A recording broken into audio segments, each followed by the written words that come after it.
What is good, gamers? It is Tuesday, November 25th. I'm Sean Fox at PlayStation News Now with your source of news, rumors, reviews and topical discussion. Well, basically everything PlayStation. So in today's news, Dark Souls 2. Scholar of the First Sin has just been announced by Namco Bandai and From Software. A batch of screenshots detailing the current gen remaster has been released alongside more information. Dark Souls 2 Scholar of the First Sin is expected to release April 9th, 2015 and will see improved visuals with all current DLC making its way across the PC, Xbox One and PlayStation 4 platforms. You should check out the new trailer showing now on this very channel, but not now. Wait until the end of this video, okay? Well, alright then. And in some news that literally just landed on my desk, thanks Davina, Square Enix is all set to announce a brand new RPG this December. So Square Enix's Yosuke Matsuda has officially confirmed the announcement of the company's new RPG. Fingers crossed for a fully fledged Dragon's Quest. But unfortunately, very little is known about what the title could be, so it's pretty much all speculation at this point. But watch this space, be sure PlayStation News Now will update you as soon as we learn more. Also, Capcom is teasing a new exclusive PlayStation 4 game announcement coming soon. So Capcom has a new PlayStation 4 game that they'll soon be able to announce. Company director and producer Jun Takeuchi teased in the latest issue of the super popular and respected Japanese magazine Famitsu. Asked if Capcom has other PlayStation 4 titles coming out outside of what's already been announced, Takeuchi replied, "Of course, right now we're seeing how far we can push the game engine. You'll be surprised by the quality of the games we're working on right now." He went on to say, "I think we'll be able to announce it soon, so please look forward to it. I realize that's obnoxious," and laughs. So, what are these secret games?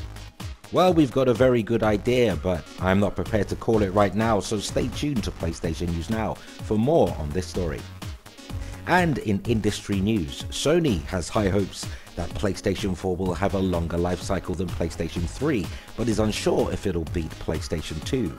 In a recent interview, Sony Computer Entertainment Europe President Andrew House made the following statement, and I quote, "In terms of the console lifecycle of the platform, I think it's extremely hard to judge in the first year on the platform as to whether this will be a smaller, bigger, or in line with previous life cycles.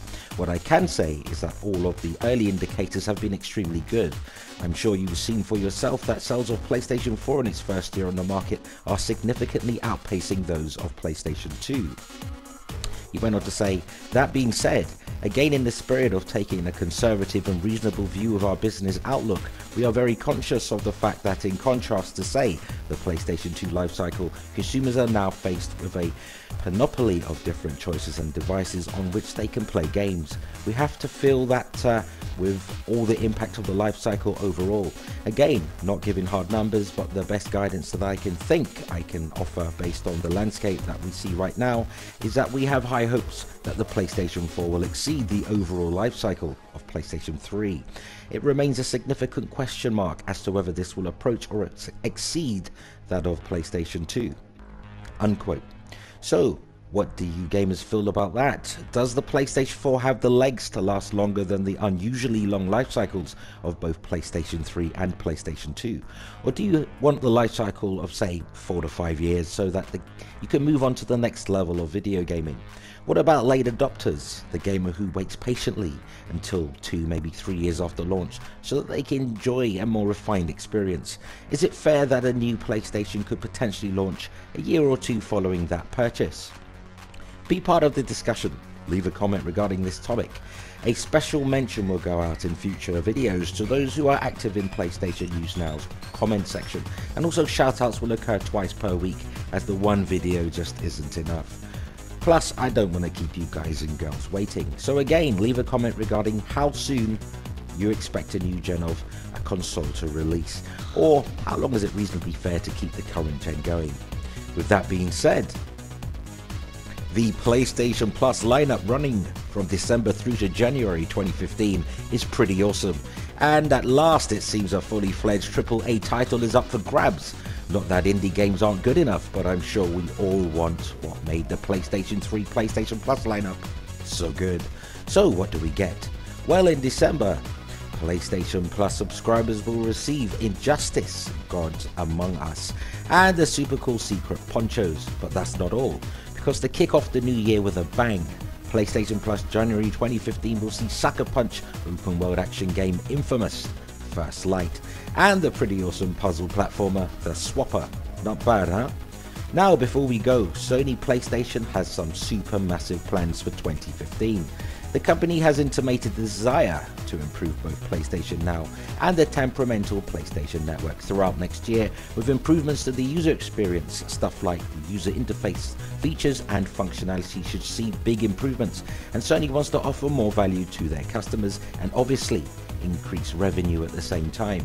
PlayStation Plus adoption on PlayStation 4 has quadrupled since PlayStation 3, and Germany is now Sony's second biggest European market, with the UK its largest market for PlayStation 4.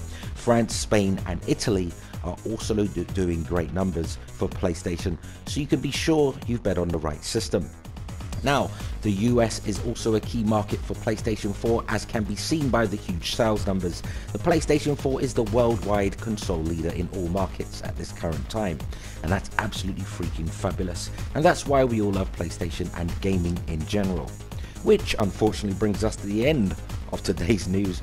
Time flies, doesn't it? Anyway, you can leave a comment regarding any of today's news stories. Please do so. I love reading your comments. If you're not a subscriber but you like what I do, basically news, rumors, gameplay, videos, reviews, topical discussion, don't be shy. Join the family. We're all very nice to each other. Trust me. So, like and subscribe and follow us on Twitter, #PlayStation News Now. And until next time, thanks for watching.